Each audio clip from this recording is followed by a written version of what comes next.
다 같이 묵도하심으로 8월 첫째 주 주일 예배 하나님께 드리도록 하겠습니다.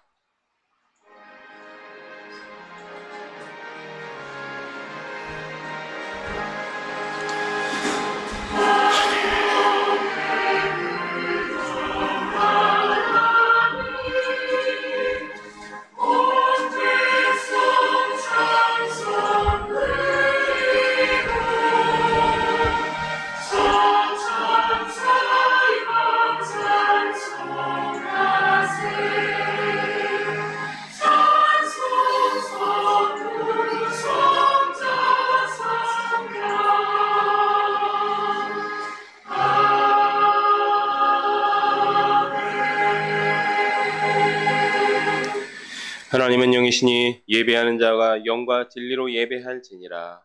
아멘. 다 같이 일어나셔서 15장 찬송 함께 부르시겠습니다.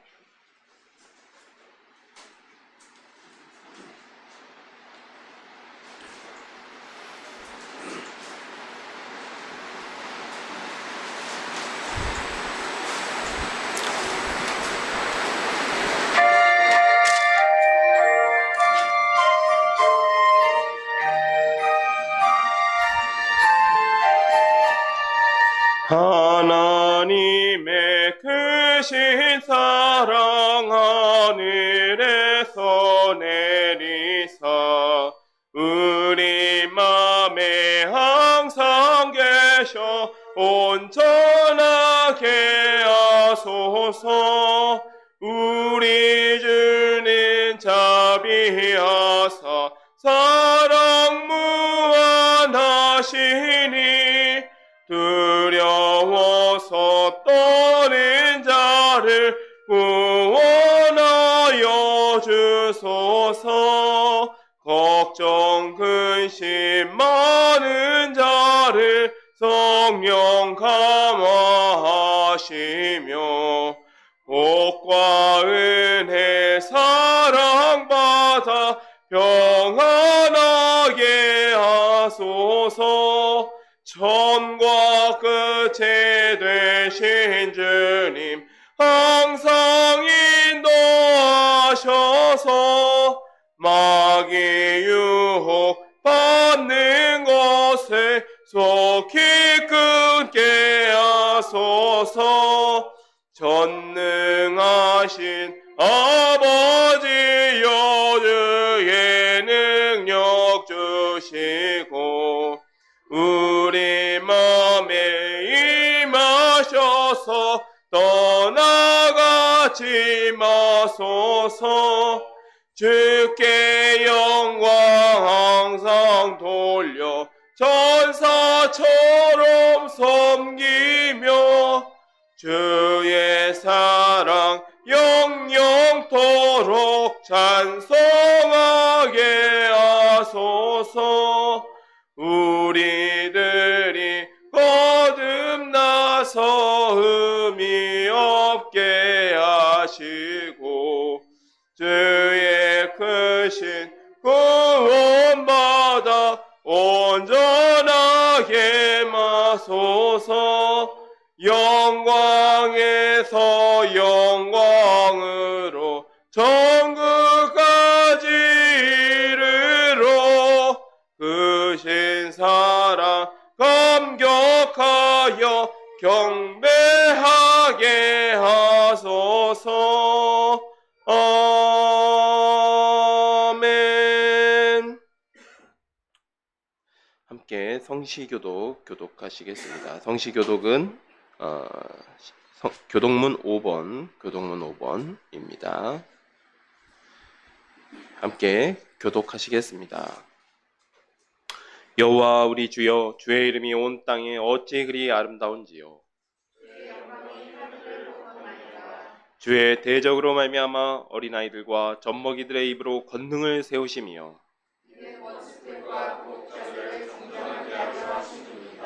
주의 손가락으로 만드신 주의 하늘과 사람이 무엇이기에 주께서 그를 생각하시며 그를 하나님보다 조금 못하게 하시고 주의 손으로 만드신 것을 다스리게 하시고 만물을 그의 발 아래에 두셨으니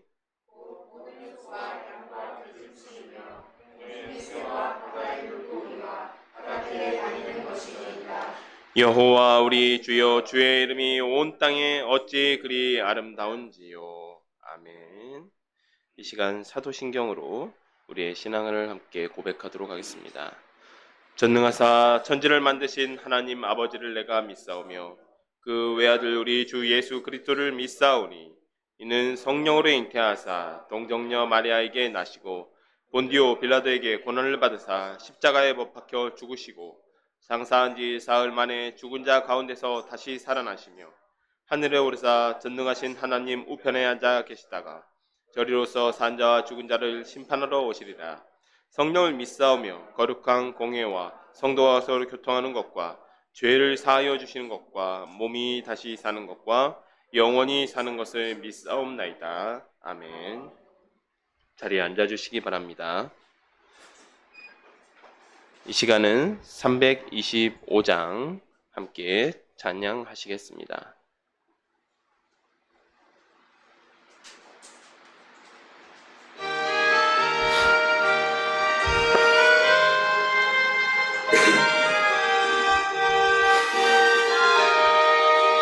예수가 함께 계시니 시험이 오나 겁없네.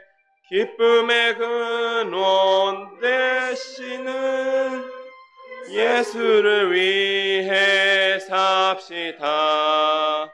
날마다 주를 섬기며 언제나 주를 기리고 그 사랑 안에 살면서 딴 길로 가지 맙시다.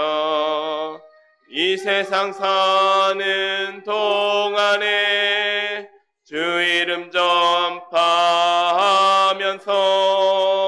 무한한 복락 주시는 예수를 위해 삽시다.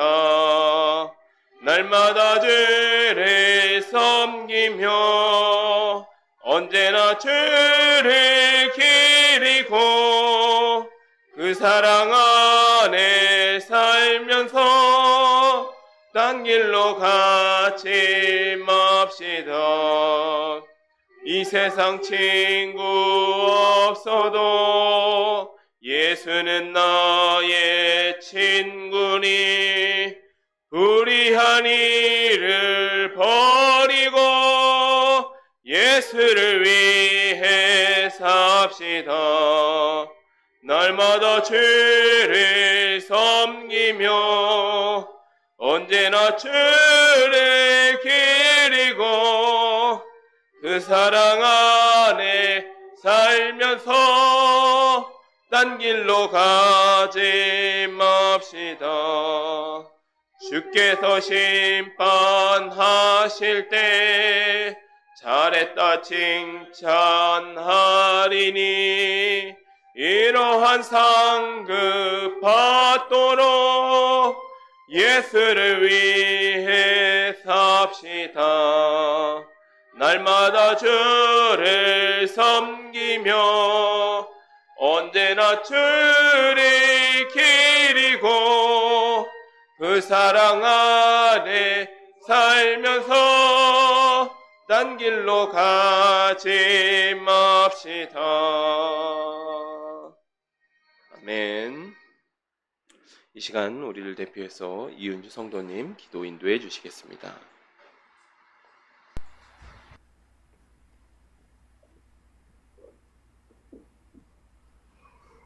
우리의 주권자가 되시며 모든 일을 감찰하시는 하나님 아버지, 계속되는 무더위 속에서도 우리를 지켜주시고 오늘도 주일을 맞아 예배자로 불러주심을 감사를 드립니다.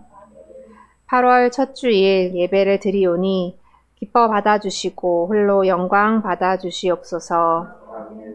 주님의 은혜를 사모하며 이곳에 모인 저희들의 마음을 열어주시고 온전히 하나님께 향하는 시간이 되게 하여 주시옵소서. 우리의 삶을 돌아보면 모든 것이 하나님의 도우심과 은혜임에도 불구하고 주님의 말씀과 뜻을 따라 살지 못한 많은 순간들이 있었음을 고백합니다. 또한 헛된 것과 거룩한 것을 구별하지 못하고 살아왔던 모습을 회개합니다. 이 시간 주님의 용서와 사랑으로 새롭게 변화되게 하여 주시옵소서. 그리하여서 주님의 자녀로 부끄럽지 않은 삶이 되게 하여 주시옵소서. 우리 교회를 사랑하셔서 이곳에 세우시고 지금까지 이끌어 주심에 감사를 드립니다.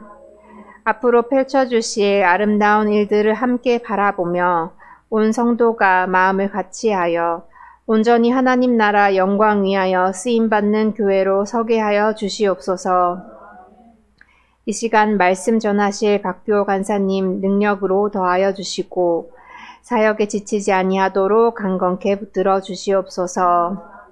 저희들 말씀 들을 때에 듣는 마음과 깨닫는 은혜로 함께하여 주시옵소서. 이 시간 온라인으로 예배를 드리는 현장에도 우리와 동일한 은혜 내려주시길 원하오며 어제나 오늘이나 한결같이 우리를 사랑하시는 예수님 이름으로 기도드렸습니다. 아멘.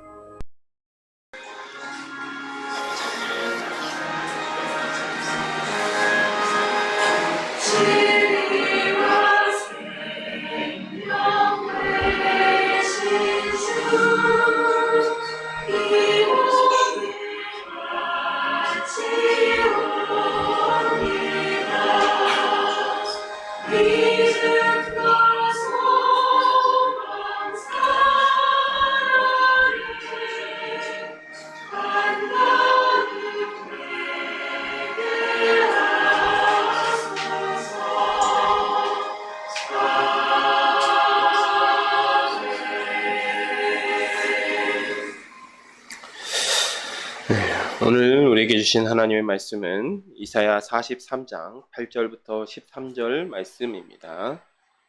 구약성경 1019페이지에 있습니다. 제가 봉독해 드리도록 하겠습니다. 눈이 있어도 보지 못하고 귀가 있어도 듣지 못하는 백성을 이끌어내라. 열방은 모였으며 민족들이 회집하였는데 그들 중에 누가 이 일을 알려주며 이전 일들을 우리에게 들려주겠느냐. 그들이 그들의 증인을 세워서 자기들의 옳음을 나타내고 듣는 자들이 옳다고 말하게 하여보라. 나 여호와가 말하노라. 너희는 나의 증인, 나의 종으로 택함을 입었나니 이는 너희가 나를 알고 믿으며 내가 그인 줄 깨닫게 하려 함이라. 나의 전에 지음을 받을 신이 없었느니라. 나의 후에도 없으리라. 나 곧 나는 여호와라. 나 외에 구원자가 없느니라. 내가 알려주었으며 구원하였으며 보였고 너희 중에 다른 신이 없었나니 그러므로 너희는 나의 증인이요 나는 하나님이라. 이니라 여호와의 말씀이니라. 과연 태초부터 나는 그이니 내 손에서 건질 자가 없도다. 내가 행하리니 누가 막으리요. 아멘. 제가 기도하고 말씀을 나누도록 하겠습니다. 하나님 감사드립니다. 무더운 날씨 가운데서 주님을 예배하기 위하여 이 자리에 모였습니다. 주님, 이 뜨거운 햇빛을 주신 것도 하나님이시요 또 촉촉한 비를 주신 이도 하나님이십니다. 모든 것이 하나님의 영광이오니 저희가 감사하게 하시며 하나님의 그 은혜와 능력을 경험하며 이 시간 주님의 말씀을 온전히 청종할 수 있도록 도와주시옵소서. 예수님의 이름으로 기도드렸습니다. 아멘. 네, 지난주에 저희가 이 바벨론 포로에서 지쳐가던 주님 어느 때까지입니까? 하면서 이렇게 지쳐가던 이스라엘 백성을 향해서 하나님께서 구원의 약속을 해주시는 그런 모습을 보게 되었습니다. 하나님의 구원의 약속은 고레스라는 인물을 통하여서 이루어짐을 말씀하셨습니다. 그 약속이 이루어지기까지 70년이라는 609년에 포로로 잡혀가서 539년에 BC 539년에 포로 귀환하기까지 70년이라는 긴 시간이 필요했지만 하나님께서는 내가 내 이름을 걸고 반드시 그 일을 행하시겠다라는 약속을 해주십니다.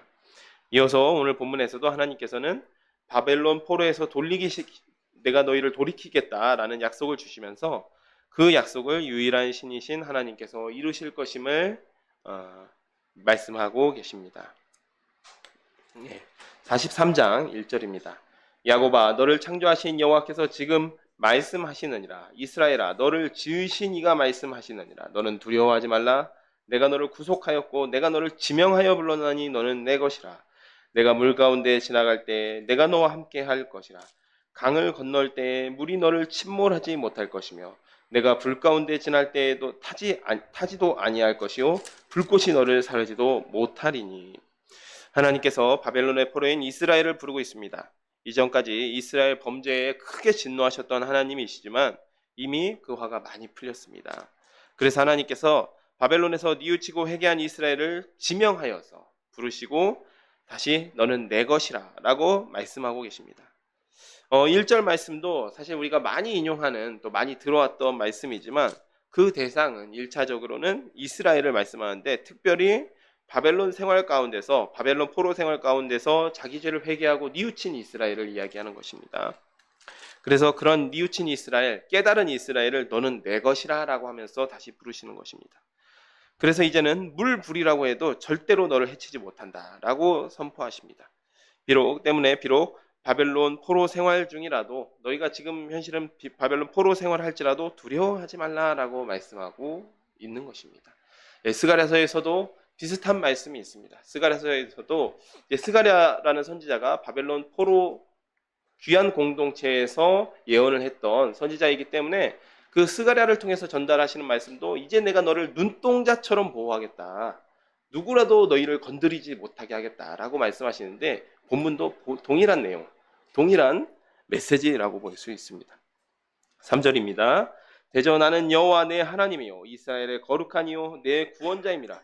내가 애굽을 너의 속량물로 구스와 스바를 너를 대신하여 주었노라. 이 스바는 이 에디오피아, 그러니까 구스의 한 지역입니다. 그러니까 구스와 이제 동일한 말씀을 반복하고 계시는 거예요. 내가 내 눈에 보배롭고 존귀하여 내가 너를 사랑하였은즉 내가 내 대신 사람들을 내어주며 백성들이 내 생명을 대신하리니. 이제 하나님께서 이스라엘을 얼마나 하나님의 그 이스라엘에 대한 사랑이 회복되었으면 이스라엘을 포로에서 해방시키는 대신에 애굽 구스를 대신 대속물로 내어주십니다.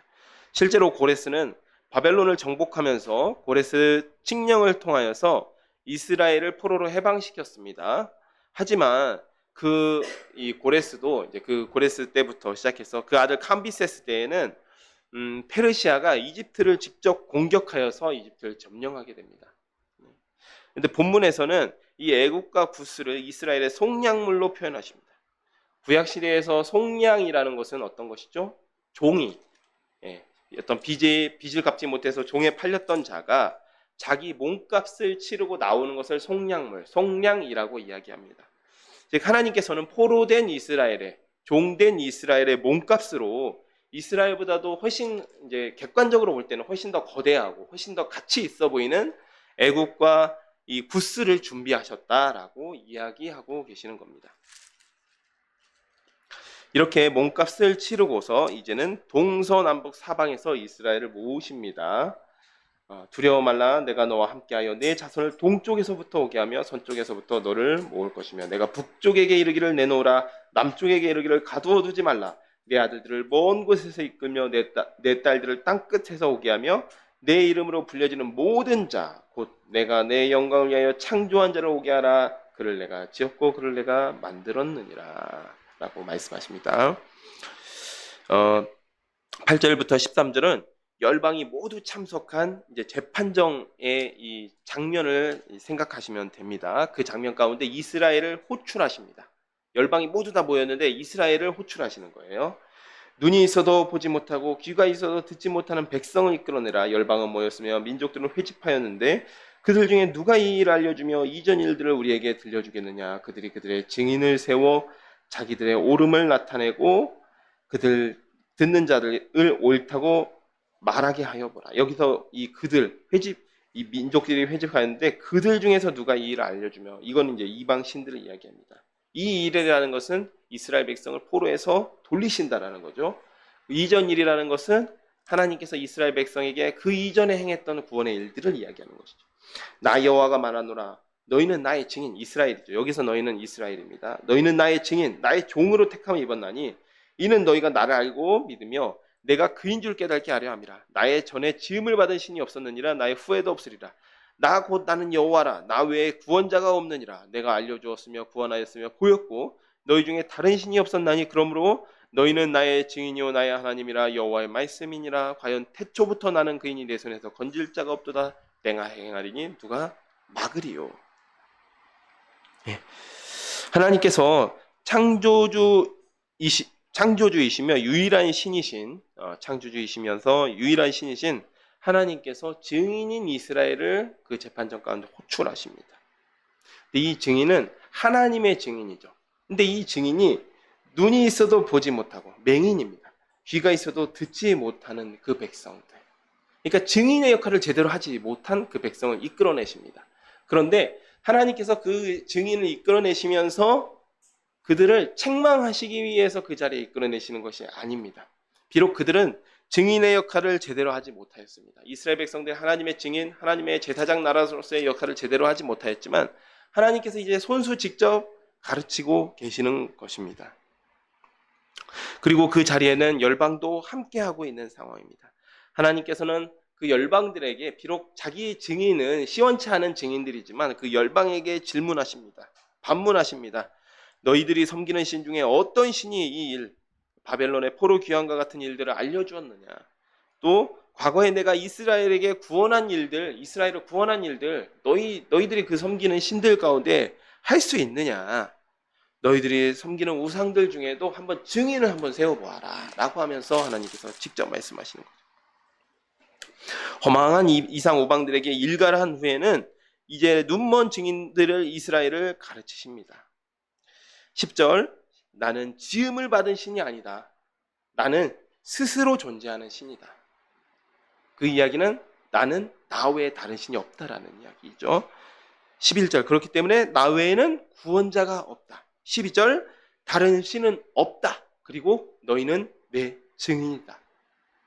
그 얘기는 이제는 눈을 뜨고 귀를 열어서 제대로 보고 들은 것을 제대로 증언하라라는 말씀이시죠. 결론은 13절. 내가 곧 창조주이다. 누가 나를 막겠는가? 이렇게 깨닫지 못한 증인인 이스라엘을 불러서 증거의 대상이신 하나님께서 증인들을 교육하고 계십니다. 너희들 제대로 이제는 보고 듣고 말해라 된다 라고 하면서 나는 창조주이다. 나 외에 다른 신은 없다 라고 하면서 교육하고 계시는 것이죠. 자, 14절부터 21절은 하나님께서 하실 일들을 그 증인들에게 미리 알려주십니다. 내가 이렇게 할 거니까 너희들 똑똑히 보고 제대로 증언해야 된다라고 말씀하시는 것입니다.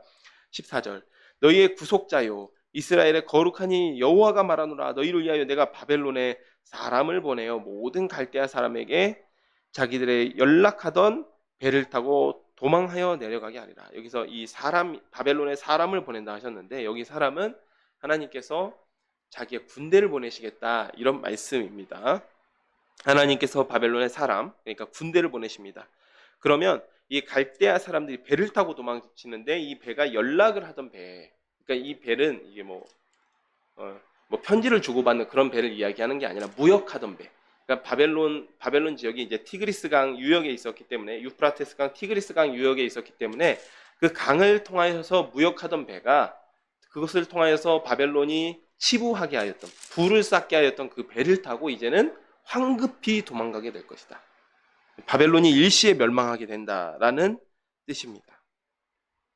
네, 바벨론의 철저한 패망을 말씀하시던 것이죠. 그러면서 바벨론이 망할 것이라는 것을 말씀하면서 이스라엘 백성이 이집트에서 포로에서 이집트 노예 생활에서 탈출하던 이야기를 꺼내십니다. 나는 여호와 너의 거룩한 이요 이스라엘의 창조자여 너의 왕이니라. 나 여호와가 이같이 말하노라. 바다 가운데 길을 큰 물 가운데 지름길을 내고 홍해 사건이죠. 네. 병거와 말과 군대의 용사를 이끌어내어 그들이 일시에 엎드려져 일어나지 못하여 소멸하기를 꺼져가는 등불 같게 하였느니라. 18절 너희는 이전 일을 기억하지 말며 옛날 일을 생각하지 말라. 이 이전 일이라는 것은 이 홍해 사건을 이야기합니다. 근데 왜 기억하지 말라라고 말씀하시냐면 보라 내가 새 일을 행하느니 이제 나타낼 것이라 너희가 그것을 알지 못하겠느냐. 반드시 내가 광야의 길을 사막에 강을 내리니 장차 들짐승 곧 승냥이와 타조도 나를 존경할 것은 내가 광야의 물을 사막에 강들을 내어 내 백성 내가 택한 자에게 마시게 할 것입니다. 이 백성은 내가 나를 위하여 지었나니 나를 찬송하게 하려 함이라. 예. 이 19절 이하의 말씀은 과거에는 내가 바다에 길을 냈었지. 그런데 그보다 더 큰 일, 더 새 일, 그것과 비교할 수 있고 그보다 더 큰 일을 행할 것인데 그것이 바로 이번에는 사막에 길을 내겠다라는 말씀이세요. 대조되는 말씀이죠. 비교되는 말씀이신데 결국 그 말씀이 이 바벨론을 멸망시키고 이스라엘을 포로 생활에서 귀환시키게 하는 일이 그 이전에 이집트에서 노예 생활에서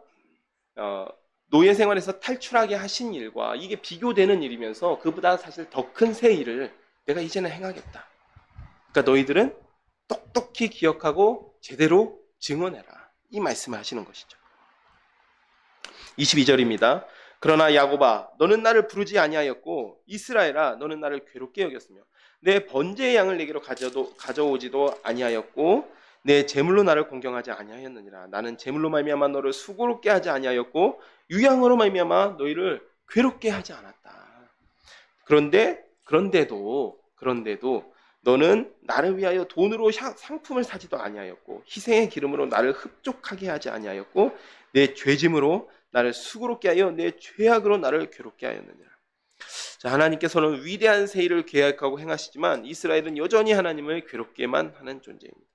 23절을 보면 하나님께서요, 내가 너희를 수고롭게 하지 않았고 유향으로 너를 괴롭게 하지 않았다. 이 유향은 굉장히 고가의 물건이죠. 그러니까 다른 이방의 신들처럼 이 유향이라는 것은 사실 이스라엘 지역에서 잘 나지 않는 겁니다. 수입해와야 되는 거예요. 향품, 유향은. 그런데 다른 이방 신들처럼 뭐 이렇게 막 많은 것을 헌금해라, 뭐 유향을 내라 이런 식으로 이스라엘 막 괴롭게 하는 것처럼 비인격적으로 다루지 않으셨다는 겁니다. 하지만 이스라엘은 자기가 해야 되는 최소한의 것, 희생의 제물을 드리는 것, 번제를 드리는 것조차도 제대로 하지 않았다라는 말씀입니다. 네, 이 25절 이하는 이어지는 내용인데 이 25절 때문에 살짝 헷갈릴 수가 있어요. 나는 나를 위하여 내 허물을 도말하는 자니 내 죄를 기억하지 아니하리라. 이렇게 말씀하시고 나서 다시 너는 나에게 기억이 나게 하라. 우리가 함께 변론하다. 너는 말이다. 내가 의로움을 나타내라. 네가 잘한 게 어디 있느냐라고 다시 반문하시거든요. 내 시조가 범죄하였고 너의 교사들이 나를 배반하였으니 그러므로 내가 성소의 어른들, 이 제사장들이죠. 욕되게 하며 야곱이 진멸당하도록 내어주며 이스라엘이 비방거리가 되게 하리라. 26절에서 28절은 26절에서 28절은 이렇게 하나님을 향한 최소한의 것조차 하지 않는 너희가 네 잘한 게 뭐 있는지 한번 변론해봐라. 너의 의로움을 나타내봐라. 너희 시조들부터 교사들까지 몸주 범죄이기 때문에 내가 그 제사장들조차도 욕되게 하고 이스라엘 진멸하도록 내어준 것이다. 이렇게 이스라엘이 하나님을 배신한 대로 이스라엘을 징계하셨습니다. 그런데 25절에 나는 나를 위하여 너의 허물을 지워버린다는 얘기죠. 완전히 깨끗하게 지워버리고 내 죄를 기억하지 않는다. 이게 말이 살짝 안 맞는 것처럼 보이는데 제대로 이해하면 정말 감동적인 부분입니다. 하나님께서는 비록 자기 백성이 타락한 부분, 그러니까 자기의 최소한의 해야 되는 일조차도 하지 않았던 그 부분에 대해서는 반드시 징계하시고 교육하시고 가르치시는 분이시지만 그러나 하나님은 이스라엘을 미워하셔서가 아니라 이스라엘을 사랑하시는 자녀로 여기셨기 때문에 그 자녀로 받으셨기 때문에 그를 징계하신 것입니다. 우리가 자녀들이 어긋난 일을 하고 또는 우리가 흔히 이제 버릇없는 일이라고 하죠. 그 버릇없는 일을 하였다라도 인격적으로 대한다면서 그래 잘했다 하면 자녀를 정말 망치는 일입니다. 하지만 자녀들이 잘못 행하였을 때 잘못한 부분에 대해서는 따끔하게 혼을 내고 그를 징계하는 것은 그를 올바른 어른으로 자라게 하는 부모로서의 책무입니다. 하나님께서도 이 말씀을 이야기하시는 것입니다. 이렇게 이스라엘을 징계하셨다라는 것입니다. 그리고 이 징계를 끝나고 나서는 이스라엘을 다시 사랑해 주시고 다시 이스라엘의 죄를 용서해 주시면서 자기를 위하여서 이스라엘이 잘해서가 아니라 자기를 위하여서 우리의 죄를 용서해 주신다라고 말씀하시고 계세요. 이거는 이제 좀 꼭 같은 어떤 문화라든지 설명은 아닐 수 있지만 우리가 좀 예전에는 이런 뭐 어른들이 좀 많이 있었습니다. 뭐 이렇게 어른들 뵙고 나면 어떻게 하십니까? 어른들이 집에 갈 때 그래 야 택시비라도 해라. 그러면서 용돈 택시비라도 이렇게 쥐어주십니다. 손에 쥐어주십니다. 아이고 괜찮습니다 하면 뭐라고 말씀하십니까? 이렇게 해야 내 마음이 편하다. 보통 이렇게 하시면서 이렇게 택시비라도 쥐어주시는 그런 분들이 참 많았죠. 지금도 그런 분들이 있는지 모르겠지만 마치 이처럼 하나님께서는 자기를 위하여서 우리 죄를 용서하신다라고 말씀하시지만 정작 그 혜택, 그 은혜는 누가 누리는 게 되는 것입니까? 바로 그 이스라엘과 우리가 하나님의 그 용서하심의 은혜를 누리게 되는 것입니다. 하나님께서 이스라엘 용서하신 후 자기 백성을 본격적으로 교육하시는 내용이 바로 44장의 전체의 내용입니다. 한번 살펴보겠습니다. 1절 나의 종 야곱 내가 택한 이스라엘아 이제 들으라 너를 만들고 너를 모태에서부터 지어낸 너를 도와줄 여호와가 이같이 말하노라 나의 종 야곱 내가 택한 여수르나 두려워하지 말라. 하나님께서 이스라엘을 부르십니다. 제가 지난주에도 호칭이 중요하다라고 이야기 말씀드렸는데 나의 종 야곱 또 내가 택한 이스라엘 그리고 여수른이란 말은 어떤 분은 뭐 이렇게 사랑받는 자 이렇게 표현하시는데 물론 의미적으로는 그게 통할 수도 있지만 이게 정확하게 단어를 풀이하자면 정직한 자 또는 올바른 자, 올바르게 선 자 이런 뜻입니다. 그러면서 말씀하시는 내용이 두려워하지 말라. 이제 왜 그럴까요? 앞서서는 이 불성실한 제사, 최소한의 의무도 하지 않는 또 증인의 역할도 하지 않는 그런 하나님께 혼쭐난 바 있죠. 그래서 그러한 이스라엘이 하나님은 이스라엘을 미워하셔서가 아니라 그 혼쭐난 이스라엘이 하나님께서 너희를 미워하는 것이 아니라 사랑하는 자녀 너희를 정직한 자로 세우기 위해서 그 여술은 너희를 징계하신 것이다. 그러니까 징계가 끝난 후에 너희를 이제 교육하는 것이니까 두려워하지 말아라 라고 말씀하시는 것입니다. 그 여수론에게 행하실 일들입니다. 나는 목마른 자에게 물을 주며 마른 땅에서 시내가 흐르게 하며 나의 영을 내 자손에게 나의 복을 내 후손에게 부어주리니 여기 부어준다라는 것은 그 뉘앙스가 이제 차고 넘치도록 붓는 것을 이야기합니다. 넘치도록 부어주시는 거. 그들이 풀 가운데서 솟아나기를 시냇가에 버들같이 할 것이다. 한 사람은 이르기를 나는 여호와께 속하였다 할 것이며 또 한 사람은 야곱의 이름으로 자기를 부를 것이며 또 다른 사람은 자기가 여호와께 속하였음을 그의 손으로 기록하고 이스라엘의 이름으로 존귀히 여김을 받으리라. 목마른 자에게 물을 주듯 하나님께서 하나님의 영을 그 자손들에게 부어주신다라고 말씀하십니다. 이 사건은 이제 오순절 성령 강림 사건을 또한 말씀하시는 거죠. 그리고 그 후에 그 자손들이 나는 여호와께 속하였다 고백하고 하나님을 찬송하게 됩니다. 여기서 그 자손들은 이제 1차적으로는 이제 하나님께 포로에서 귀환하게 된 그 이스라엘 자손을 말씀하는 거지만 결과적으로는 이 오순절 성령 강림 사건을 통하여서 그 하나님의 은혜, 구원의 은혜를 입은 우리들을 이야기하는 것입니다. 6절부터는 이스라엘에 대한 하나님의 본격적인 이제 교육의 내용입니다. 6절 이스라엘의 왕인 여호와 이스라엘의 구원자인 만군의 여호와가 이같이 말하노라 나는 처음이요 나는 마지막이라 나 외에 다른 신은 없느니라 내가 영원한 백성을 세운 후에 나처럼 외치며 알리며 나에게 설명할 자가 누구냐 있거든 될 일과 장차 올 일을 그들에게 알릴지어다 너희는 두려워하지 말며 겁내지 말라 내가 예로부터 너에게 듣게 하지 아니하였느냐 알리지 아니하였느냐 너희는 나의 증인이라 나 외에 신이 있겠느냐 과연 반석은 없나니 다른 신이 있음을 내가 알지 못하노라. 교육 첫 번째, 하나님 외에 다른 신은 없다. 사실 이미 신명기에서 십계명을 통하여서 이미 교육한 내용입니다. 그러나 증인이었던 이스라엘이 이것을 제대로 증거하였어야 되는데 제대로 증거하지 못하고 잊어버린 것이죠. 하나님께서는 그 이스라엘에게 다시 가르쳐줍니다. 나 외에 다른 신은 없다. 다른 신이 있으면 한번 나와서 설명해봐라. 미래에 있을 일들을 한번 이야기해봐라. 하나님께서 계속해서 이런 식으로 이야기하시는 겁니다. 네. 9절입니다. 우상을 만드는 자는 다 허망하도다. 그들이 원하는 것은 무익한 것이거늘 그것들의 증인들은 보지도 못하며 알지도 못하니 그러므로 수치를 당하리라. 신상을 만들며 무익한 우상을 부어 만든 자가 누구냐? 보라, 그와 같은 무리들이 다 수치를 당할 것이라. 그 대장장이들은 사람일 뿐이라. 그들이 다 모여서서 두려워하며 함께 수치를 당할 것이니라. 교육의 두 번째, 우상은 허망한 것이다. 자, 그리고 12절 이후로는 우상이 왜 허망한지에 대해서 설명해 주고 계십니다. 철공은 철로 연장을 만들며 숯불로 일하며 망치를 가지고 그것을 만들며 그의 힘센 팔로 그 일을 하나 배가 고파지면 기운이 없고 물을 마시지 않으면 피로하니라. 결국 우상을 만든 그 철공들, 그 기술자들도 다 사람 아니냐. 힘들면 쉬고 배고프면 먹고 마셔야 되는 그런 사람 아니냐. 목공은 줄을 느려 재고 붓으로 긋고 대패로 밀고 곡선자로 그 사람의 아름다움을 따라 사람의 모양을 만들어 집에 두게 하며 그는 자기를 위하여 백향목을 베며 디르사 나무와 상수리 나무를 취하여 숲의 나무들 가운데서 자기를 위하여 한 나무를 정하여 나무를 심고 비를 맞고 자라게도 하느니라. 그런데 이 나무는 사람이 땔감으로 삼는 것 아니냐.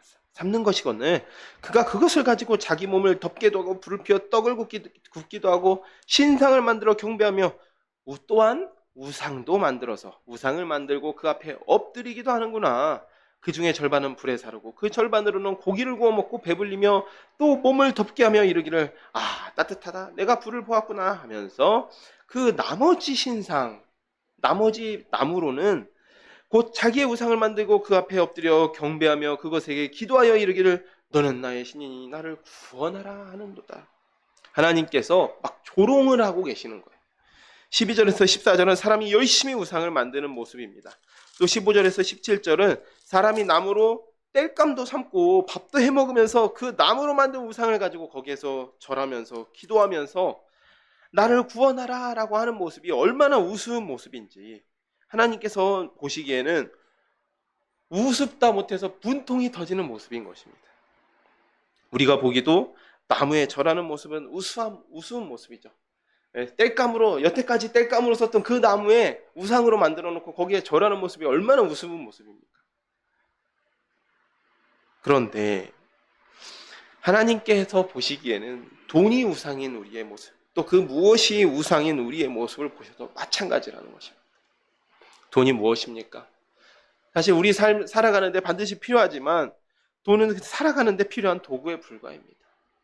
또 우리가 쫓는 그것들이 사실은 도구에 불과한 것들입니다.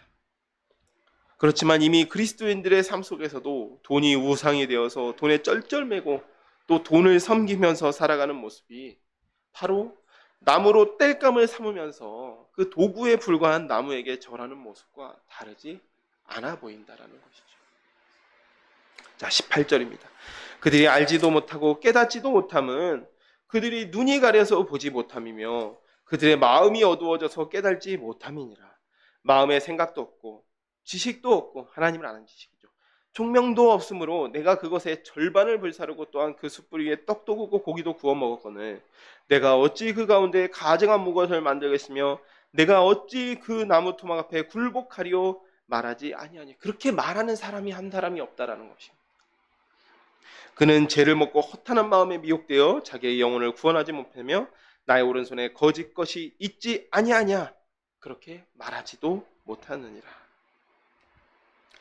사람들이 왜 이렇게 우스운 모습을 보이는 데에는 자기 눈이 가려져서 보지 못하고 마음이 어두워져서 깨닫지 못하기 때문에. 무엇이 마음이 어두워졌겠습니까? 복받고자 하는 욕심, 잘 살고자 하는 그 욕심에 자기의 눈이 가려졌다는 것이죠. 그래서 19절 마음에 이것이 올바른가 하는 생각도 없습니다. 자기가 무슨 행동을 지금 하고 있으면서도 그 모습이 정말 올바른 모습인가 하는 그런 생각조차도 하지 아니하고 또 하나님을 아는 지식도 없고 선악을 구분할 수 있는 그런 총명도 없기 때문에 그런 말도 안 되는 일을 하면서도 내가 땔감으로 쓰는 나무 토막에 어떻게 절을 할 것인가 그런 말을 하는 이가 없는 것입니다. 21절은 하나님의 간절한 부르심입니다. 야곱아 이 일을 기억하라. 너는 내 종이니라. 내가 너를 지었으니 너는 내 종이니라. 이스라엘아 너는 나에게 잊혀지지 아니하리라. 내가 내 허물을 빽빽한 구름같이 내 죄를 안개같이 없이 하였으니 너는 내게 돌아오라. 내가 너를 구속하였음이니라. 여호와께서 이 일을 행하셨으니 하늘아 노래할지어다. 땅의 깊은 곳들아 높이 부를지어다. 산들아 숲과 그 가운데 모든 나무들아 소리내어 노래할지어다. 여호와께서 야곱을 구속하였으니 이스라엘 중에 자기의 영광을 나타내실 것입니다. 예. 하나님의 간절한 부르심이면서 또 어쩌면 구약 성경 안에 흐르는 하나님의 메시지입니다. 너희는 기억하라. 그리고 내게 돌아오라. 이제는 포로로 돌아오게 되는 이스라엘 백성을 향해서 너희는 이제 내게 돌아오라. 내가 너희의 죄를 이제는 없이 하였다. 돌아오라 라고 말씀하시죠. 자, 그리고 교육 세 번째입니다.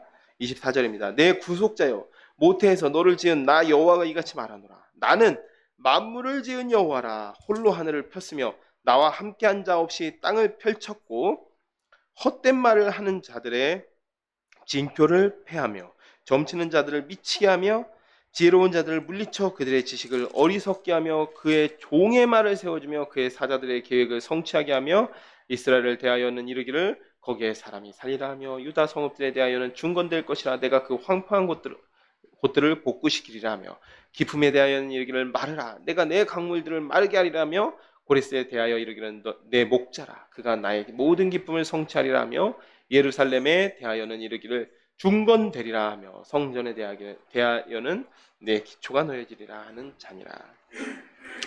교육 세 번째는 하나님은 창조자이시며 또한 구원자이시다라는 것입니다. 그 창조주 하나님께서 26절 이스라엘을 중건시키시며 회복시키십니다. 또 27절 여기서 기쁨은 정확하진 않지만 유다 성읍을 복구하시면서 이 앞에서는 유다 성읍을 복구하신다고 하시면서 내 강물은 마를 것이다 라고 대조한 점에서 이것은 바벨론에 대한 심판을 말씀하신 것으로 보입니다. 또 하나님께서 이스라엘을 구원하실 도구로서 고레스가 등장하게 되는데 또한 그 사이에 기쁨 너는 내 강들이 마를 것이다 라고 하는 점에서 이 바벨론이라고 하는 사실이 좀 분명하게 드러나는 것이죠. 그리고 고레스가 등장합니다. 이 고레스는 바벨론을 멸망시키고 유다 백성을 포로에서 해방시켜서 하나님의 기쁨을 성취하게 합니다. 또한 고레스 칙령을 통하여서 예루살렘을 중건하며 스룹바벨 성전의 기초가 놓이게 될 것이라는 말씀을 하십니다. 실제로 고레스 생전에 스룹바벨 성전의 기초는 놓이게 되죠. 하지만 완성은 이제 다리오 왕 때에 이루어지게 됩니다. 자, 44장은 하나님께서 하나님의 증인 이스라엘에게 세 가지를 기억하였습니다. 그리고 실제로 70년 포로 생활 동안 이스라엘은 하나님의 교육을 충실하게 받았습니다. 이 다니엘서에 기록된 내용도 크게 다르지가 않습니다. 네, 하나님의 다르신이 없고 모든 우상은 허망하다라고 교육하였습니다. 또한 하나님만이 이 세상을 다스리는 분이시다. 역사하시는 분이시다. 그 유일한 존재시다. 이것이 증인인 이스라엘의 하나님의 증인으로서 놓쳤던 내용, 제대로 증언하지 못했던 내용이고 포로 생활을 통해서 다시 교육받은 내용입니다. 또 45장은 이제 이어서 고레스에 대한 예언이 이어집니다. 그런데 45장 전체의 말씀도 사실 잘 들여다보면 결국 역사를 주관하시는 하나님에 대해서 말씀하고 계십니다.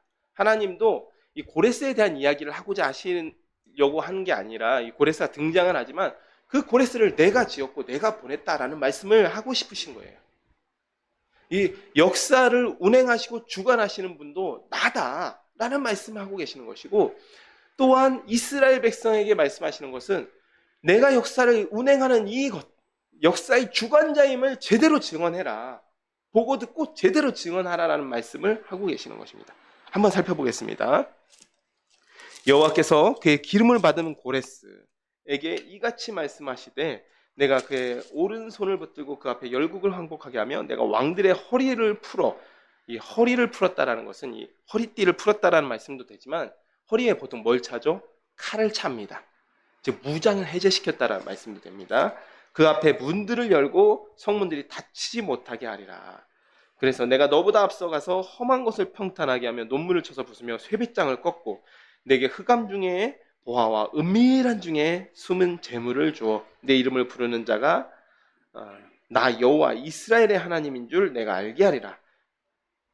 내가 나의 종 내가 택한 자 이스라엘을 위하여 내 이름을 불러 너는 나를 알지 못하였을지라도 내게 칭호를 주었느니라. 네. 하나님께서 고레스를 기름 부은 고레스라고 말씀하십니다. 여기서 기름 부었다라는 말씀이 히브리어로 마시야흐인데 여기서 메시아라는 단어가 나왔습니다. 물론 고레스가 메시아라는 뜻은 아니지만 하나님께서 그만큼 이 고레스라는 존재를, 고레스라는 왕을 단순히 등장했다 사라지는 이방의 왕이 아니라 굉장히 특별하게 준비하였다라는 말씀이시죠. 예. 그가 그런데 이 고레스가 하나님의 사명을 처음부터 인지한 것은 아닙니다. 그가 인지하지 못할 때부터 사명을 맡기셔서 내가 그를 세웠다라고 말씀하십니다. 그를 통해서 많은 나라들을 정복하게 하십니다. 특히 2절의 말씀은 특별하게 2절의 말씀은 바벨론을 말씀하시는 것입니다.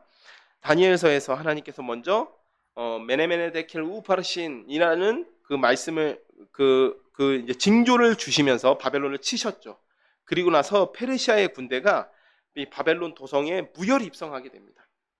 그래서 내가 너보다 앞서갔다. 내가 너보다 앞서가서 험한 곳을 평탄하게 하였고 그 쇠빗장을 꺾어버렸다. 논문을 열었다. 라는 말씀이 바로 그 말씀을 이야기하는 것입니다. 그리고 4절에 칭호를 주었다라고 하는 부분은 이게 사실 좀 이방의 왕에게는 좀 과분할 수도 있는 부분이지만 이제 44장 28절에서도 고레스를 향해서 내 목자다. 내 양들을 치는 목자다라고도 얘기했고 1절에서도 기름 부음을 받은 고레스, 즉 내가 이렇게 너를 특별하게 이 고레스에게 사명을 맡기셨다라고 말씀하고 계시는 부분입니다. 고레스가 이방의 왕이었기 때문에 먼저 그를 부르신 후 고레스를 다시 교육하시는 것이죠. 교육하시는 것입니다. 5절부터는 하나님께서 이 고레스를 교육하고 계십니다. 나는 여호와라 나 외에 다른 이가 없나니 나밖에 신이 없느니라. 너는 나를 알지 못하였을지라도. 고레스가 알 방법이 없죠. 고레스는 페르시아의 왕이었기 때문에 알 방법이 없지만 나는 내 띠를 동일 것이요 해 뜨는 곳에서부터 지는 곳에서든지 나밖에 다른 이가 없는 줄을 알게 하리라. 나는 여호와라 나는 다른 이가 없느니라. 이 고레스에게 나만이 유일한 신이다라고 고레스에게 말씀하시는 장면입니다. 나는 빛도 짓고 어둠도 창조하며 나는 평안도 짓고 환난도 창조하나니 나는 여호와라 이 모든 일들을 행하는 자니라 하였노라. 하늘이여 위로부터 공의를 뿌리며 구름이여 의를 부를지어다. 땅이여 열려서 구원을 싹트게 하고 공의도 함께 운돋게 할지어다. 나 여호와가 이 일을 창조하였느니라. 아멘. 네. 7절을 보면 이제 빛과 어둠이 나오죠. 근데 이는 이 세상 이 페르시아의 조르아스터교를 이야기하는 것입니다. 이 조르아스터교의 신은 이제 이원론적 세계관을 가지고 있습니다. 조르아스터교는 페르시아의 이제 국교였던 조르아스터교가 이원론적 세계관을 가지고 있는데 빛의 신은 이제 아우라 마스다라고 하는 빛의 신이 있습니다. 빛의 신 선의 신이 있고 어둠의 신 앙그라 마인요 또는 아리만이라고 하는 이 어둠의 신 악의 신이 있습니다. 그래서 이 이원론적 세계관에서는 선과 악 또 빛과 어둠의 세력이 싸우고 있습니다. 그런 세상을 이야기하는 것이 이 조로아스터교의 세계관입니다. 조로아스터교의 세계관인데, 근데 하나님께서는 이걸 적극적으로 부정하고 계시는 거예요. 완전히 부정하고 계시는 거예요. 빛도 어둠도 내가 창조하였다. 심지어 우리 그리스도인들 가운데서도 약간 좀 이 세계관 자체를 이런 이원론적으로 생각하시는 분들도 있어요. 이렇게 사탄의 세력이 있고 또 하나님의 세력이 있고 이 서로 싸우는 것처럼 이해하시는 분들이 있는데 절대 그것이 아닙니다. 하나님의 주관자이시고 이 사탄의 세력, 어둠의 세력이 활동하는 것도 하나님께서 정하신 때까지만 하는 것입니다. 모든 것을 주관하시는 분이 하나님이세요. 하나님께서 악을 창조하시진 않았지만 결국 모든 것이 악한 세력이 제 아무리 까불고 제 아무리 하나님의 백성을 침노하려고 노력할지라도 하나님께서 정하신 때까지만 하는 것입니다. 하나님만이 유일하신 신이세요. 바로 그 조로아스터교의 세계관을 부정하면서 내가 유일한 신이다라고 이 고레스 왕에게 교육을 하고 계시는 것이죠. 그런데 이제 자유주의 신학자들은 이러한 주장 바벨론 포로 생활 중에 이 유대인들이 조로아스터교의 영향을 받아서 성경을 기록하였다라고 이야기하고 있는데, 이러한 구절에 보면 그 주장이 허황된 것인 것을 알고 있습니다. 말씀하고 있습니다. 또 우리가 역사적으로 볼지라도 조로아스터교 같은 경우에는 대략 BC 600년경에 등장한다라고 이제 추정하고 있습니다, 역사학자들이. 그런데 성경은 그보다 거의 1000년 전에부터 기록되었습니다. 성경의 역사가 1000년 전부터 시작된 게 아니라 모세가 성경을 기록한 게 BC 1450년경부터 기록하기 시작하였으니까 거의 1000년 전부터 성경은 기록되었습니다. 그리고 사실 이 조로아스터교 같은 경우도 사실은 처음부터 이원론적 세계관이 아니었어요. 약간 처음에는 다신론, 그러니까 그때 고대 이제 근동 국가들이 대부분 그랬듯이, 근동 문화가 그랬듯이 다신론적인 세계관을 가지고 있다가 점점 이원론적인 세계관으로 이제 확립이 되는 것입니다. 그것은 한참 후대의 일입니다. 그러니까 이런 것들을 모두 다 무시해 버리면 이제 합리적으로 이 성경을 이해하기 위해서 결국 이 성경을 바벨론 포로 생활 가운데 또 페르시아에서 배워와 가지고 이 조로아스터교의 이 세계관을 배워와서 이 성경을 기록한 거 아니냐라고 주장하고 있는 것이죠. 그런데 하나님께서는 전면적으로 그것이 아니다라고 말씀하고 계시는 것입니다. 그리고 9절부터 12절은 질그릇이 토기장이가 무엇을 만드는지 참견할 수 없는 것이죠. 또 아들이, 자녀가 부모에게 왜 이렇게 나를 만드셨습니까? 라고 말할 수 없는 것입니다. 그렇게 할 수 없듯이 하나님께서 고레스를 세워서 이스라엘을 구원하심에 그 누구도 참견할 수 없다라고 말씀하고 계십니다. 왜죠? 하나님께서 모든 것의 창조주이시며 모든 것을 주관하시며 역사하시는 분이시기 때문에 내가 고레스를 세워서 이스라엘을 포로에서 귀환시키겠다는데 누가 감히 나에게 참견할 수 있으리요? 라고 하면서 하나님께서 선언하고 계시는 것입니다. 네. 그래서 실제로 스가랴 1장 1절에서 4절 말씀을 보더라도 이 고레스 칙령을 통하여서 스가랴서가 아니라 죄송합니다. 에스라서 1장 1절에서 4절을 보더라도 고레스가 칙령을 통하여서 예루살렘 성전을 재건하라라는 명령을 내리고 바벨론 포로들을 예루살렘으로 귀환할 수 있도록 하였습니다. 자, 14절 이하는 이방까지 구원이 임할 것을 말씀하십니다. 아까 전에는 이스라엘을 포로로 돌릴 때 대속물의 속량의 값으로 내준 게 애굽과 구스였죠. 그런데 이제는 그 애굽과 구스도 구원을 받습니다. 여호와께서 이같이 말씀하시되 애굽의 소득과 구스의 무역한 것과 스바의 장대한 남자들이 내게로 건너와서 내게 속할 것이요 그들이 너를 따를 것이라. 사슬에 매어 건너와서 내게 굴복하고 간구하기를 하나님이 과연 내게 계시고 그 외에는 다른 하나님이 없다 하리라 하시니라. 네, 구원자 이스라엘의 하나님이여 진실로 주는 스스로 숨어 계시는 하나님이시니이다. 우상을 만드는 자는 부끄러움을 당하며 욕을 받아 다 함께 수욕 중에 들어갈 것이로되 이스라엘은 여호와께 구원을 받아 영원한 구원을 얻으리니 너희가 영영이 부끄러움을 당하거나 욕을 받지 아니하리로다. 14절 하나님께서 전에는 이스라엘의 대속물로 내어주었던 애국과 구스가 예물을 가지고 돌아옵니다. 이들이 회개하고 돌아와 하나님 외에 다른 신은 없다고 인정합니다. 물론 역사적으로는 이집트와 구스가 이스라엘에 복속됐던 적은 없습니다. 역사적인 사실을 기록한 것이 아니에요.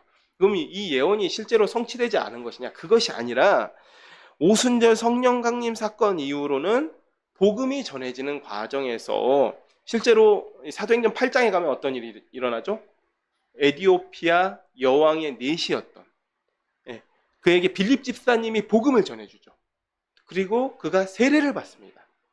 즉 이 복음이 전해지는 과정을 통하여서 이집트와 에디오피아까지도 하나님께 돌아오게 되고 하나님이 참 하나님이심을 인정하게 된다라는 말씀입니다. 이 복음이 전해지는 것을 통하여서 이 말씀이 성취되는 것입니다. 15절 이하는 결국 이 모든 사실을 알게 된 이 선지자의 고백이 하나님은 스스로 숨어 계시는 하나님이다라고 고백하고 있어요. 좀 희한하죠. 스스로 숨어 계시는, 숨바꼭질을 하는 것처럼. 근데 그런 말씀이 아니라 우리 사람들이 볼 때는 하나님이 스스로 숨어 계시는 것처럼 보이신다라는 거죠. 악인들이 악을 행함에 있어서 하나님께서 그들을 곧바로 징계하시지 않는 것처럼 보고, 악한 나라가 번성하고 악인이 번성하는 것을 그대로 놓아두는 것처럼 보입니다. 오히려 우상을 숭배하고 포악한 자들이 더욱더 잘 나가고 잘 사는 것처럼 보입니다. 그래서 하나님은 스스로 숨어 계시는 하나님이다 라고 고백하였지만, 숨어 계시는 이유가 바로 15절에 바로 나오는 것입니다. 16절에 바로 이어집니다. 우상을 만드는 자는 부끄러움을 당하며. 하나님이 스스로 숨어 계시는 것처럼 느껴지기 때문에, 하나님께서 이 세상을 관여하지 않는 것처럼 느껴지기 때문에 사람들의 마음이 교만하여져서 우상을 숨기고 스스로 복을 빌고 또 방자하여져서 그렇게 행하지만, 그러한 자들은 곧바로 하나님께서 부끄러움을 당하게 하고 치욕을 당하게 하시는 것입니다. 네. 결국 끝까지 하나님을 믿고 의지한 자들, 17절에 이스라엘을 하나님께서 구원을 베풀어 주시는 것입니다. 18절 이하는 숨어 계신 것처럼 보인 하나님께서 직접 내가 천지를 창조하고 이방까지도 구원하시는 하나님이라는 것을 선언하고 계십니다. 대저 여호와께서 이같이 말씀하시되 하늘을 창조하시니 그는 하나님이시니 그가 땅을 지으시고 그것을 만드셨으며 그것을 견고하게 하시되 혼돈하게 창조하지 아니하시고 사람이 거주하게 그것을 지으셨으니 나는 여호와라 나 외에 다른 이가 없느니라. 나는 감추어진 곳과 캄캄한 땅에서 말하지 아니하였으며 야곱 자손에게 너희가 나를 혼돈 중에서 찾으라고 이르지 아니하였노라. 나 여호와는 의를 말하고 정직한 것을 알리느니라. 열방 중에 피난한 자들아 너희는 모여오라. 함께 가까이 오라. 나무 우상을 가지고 다니며 구원하지 못하는 신에게 기도하는 자들은 무지한 자들이니라. 너희는 알리며 진술하고 또 함께 의논하여 보라. 이 일을 옛부터 듣게 한 자가 누구냐? 이전부터 그것을 알게 한 자가 누구냐? 나 여호와가 아니냐? 나 외에 다른 신이 없나니 나는 공의를 행하며 구원을 베푸는 하나님이라. 나 외에 다른 이가 없느니라. 계속해서 말씀하시죠. 나는 유일한 하나님이다. 계속해서 말씀하고 계십니다. 땅의 모든 꽃이여 내게 돌이켜 구원을 받으라. 나는 하나님이라. 다른 이가 없느니라. 내가 나를 두고 맹세하기를 내 입에서 공의로운 말이 나갔은즉 돌아오지 아니하나니 내게 모든 무릎이 꿇겠고 모든 혀가 맹세하리라 하였노라. 내게 대한 어떤 자의 말에 공의와 힘은 여호와께만 있나니 사람들이 그에게로 나아갈 것이라. 무릇 그에게 노하는 자는 부끄러움을 당하리라. 그러나 이스라엘 자손은 다 여호와로 말미암아 의롭다함을 얻고 자랑하리라 하느니라. 44장까지는 이스라엘의 구원에 초점을 맞추셨다면 45장에서는 하나님께서 하나님을 모르는 고레스에게 사명을 맡기셔서 세우심도, 또 이방까지도 하나님의 구원이 이르는 것도 모두 하나님의 주권 하에서 일어나는 일인 점을 강조하고 있습니다. 나 외에 다른 신이 없다. 내가 천지를 창조하였다. 이것이 하나님의 주권 하에서 일어나는 일이라는 것입니다. 그리고 그 역사는 바벨론 포로에서 이스라엘을 구원하시는 43장 강조하고 있는데, 43장부터는 계속해서 하나님께서 창조주로서의 주권을 43장부터 계속해서 하나님께서 창조주로서의 주권을 강조하고 계시죠. 그리고 모든 일에 하나님의 주권 하에서 일어나는 역사를 말씀하고 계십니다. 그 역사는 바벨론의 포로에서 이스라엘을 구원하신 일입니다. 또한 창조주 하나님의 은혜가 이스라엘 넘어서 이방까지도 이르게 되는 일입니다.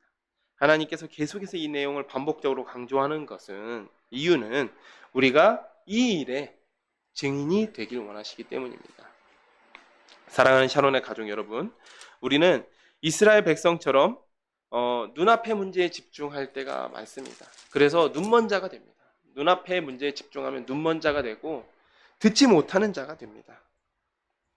이스라엘도 포로 생활에 집중했습니다. 자기 문제에 집중했던 거죠. 언제 이 포로 생활이 끝날지, 언제 하나님께서 구원하실지에만 집중하다 보니 지난주 말씀에서 나누었던 것처럼 낙심하고 말았습니다. 우리도 우리 삶의 문제에만 집중하면 낙심하고 문제에 가려서 눈이 멀어버립니다. 그리고 그 문제에만 집중하는 모습은 이스라엘처럼 눈이 있어도 보지 못하고 귀가 있어도 듣지 못하는 모습과도 너무나도 똑같습니다. 그러나 하나님께서는 자기 문제에만 집중하는 이스라엘에게 너희는 나의 증인이다 라고 말씀하고 계십니다. 또 나의 증인이 되라 라고 말씀하고 계시는 겁니다. 그리고 친히 우리가 누구의 증인인지 가르쳐 주시고 계십니다. 우리는 여호와 하나님의 증인입니다. 그분 외에는 다른 신은 없습니다. 다른 신을 섬기는 것은 모조리 우상이며 우상을 섬기는 자는 허망한 것을 섬기는 자입니다. 자기 인생을 들여서 허망한 것을 섬기는 자들은 비참한 인생, 그 결과를 받아들일 수밖에 없습니다. 또한 하나님은 우리의 창조자이시며 우리의 인생의 구원자이십니다. 또한 역사의 주관자이십니다. 하나님의 증인으로서 우리가 밝히 증거할 내용입니다. 하나님은 우리가 우리의 문제에 집중하는 것이 아니라 우리가 증인으로서의 삶에 집중하시기를 원하십니다. 사랑하는 샤론의 가족 여러분, 이제는 우리가 문제가 아니라 증인으로서의 삶에 더욱더 집중하기를 축복합니다. 우리의 문제에 집중하면 낙심하게 됩니다. 눈이 멀게 됩니다. 문제에 가려서 본질이 보여지지 않게 됩니다. 그러나 증인의 삶에 집중하면 우리의 작은 문제는 하나님께서 하나님의 방법으로 고레스라는 인물을 통하여서 해결해 주었듯이 하나님의 방법으로 해결해 주십니다. 제가 기도하고 말씀을 맺도록 하겠습니다. 하나님 아버지, 참으로 감사드립니다. 오늘 하나님께서 이스라엘 백성이 자기 문제에 눈이 멀고 귀가 막혀서 듣지 못하게 된 것을 증인으로 부르셔서 다시금 증인 삼아 주시고 또 증거할 내용들을 친히 가르쳐 주십니다. 하나님만이 참으로 유일하신 하나님이십니다. 하나님 외에 다른 신은 없으며 신이라고 하는 것들은 모조리 다 우상입니다. 그 우상을 섬기는 일은 허망한 일일 뿐입니다. 또한 하나님은 천지의 창조주이시며 역사의 주관자이십니다. 우리의 유일한 구원자이십니다. 주님, 우리가 하나님께서 가르쳐 주신 이 모든 일에 증인이 되게 하옵소서. 우리의 문제에 집중하기보다 증인으로서 하나님의 일을 증거하는 일에 더욱 집중하게 하여 주옵소서. 감사하며 예수님의 이름으로 기도드렸습니다. 아멘. 이 시간 545장 함께 찬양하시며 준비하신 예물을 하나님께 드리도록 하겠습니다.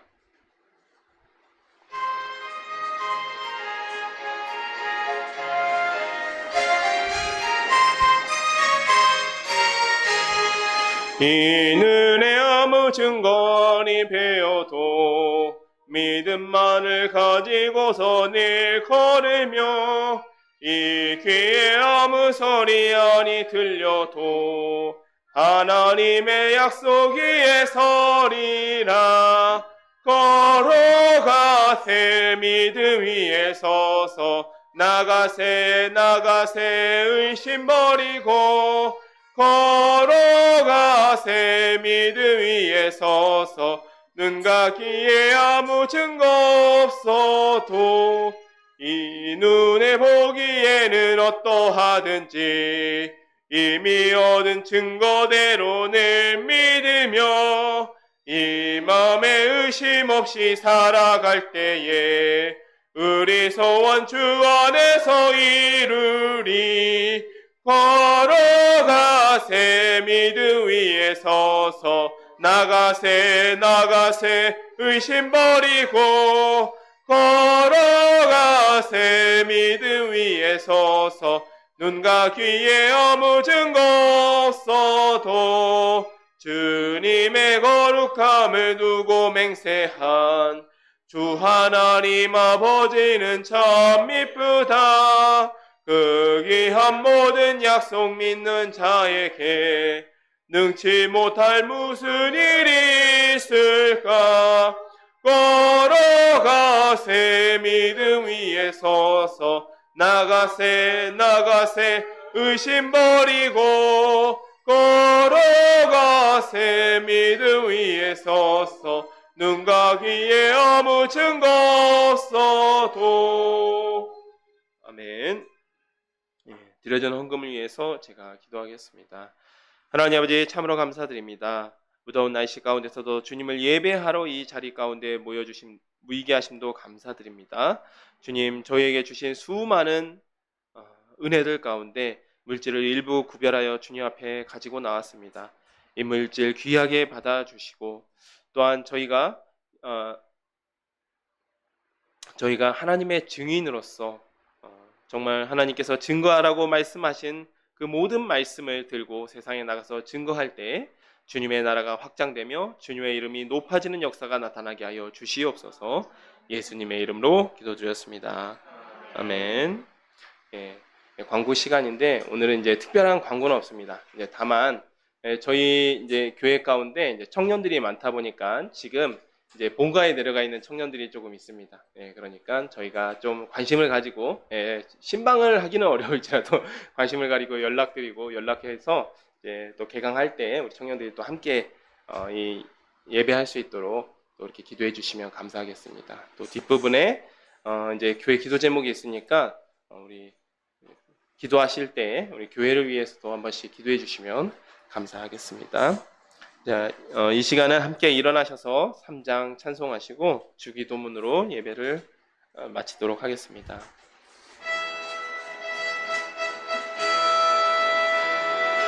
성부 성자와 성령 찬송과 영광 돌려보내세 대초로 지금까지 또 영원 무궁토록 성삼위께 영광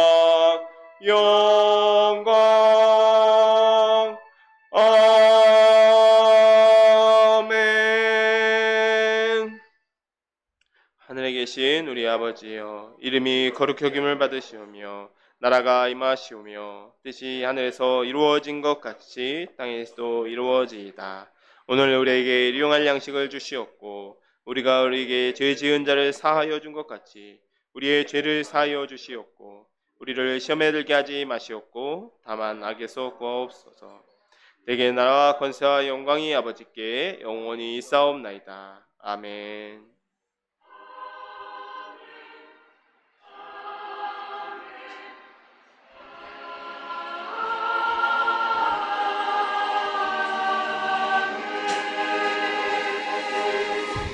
네, 예배 마쳤습니다. 주변을 돌아보시면서 우리 인사를 나눠주시면 감사하겠습니다.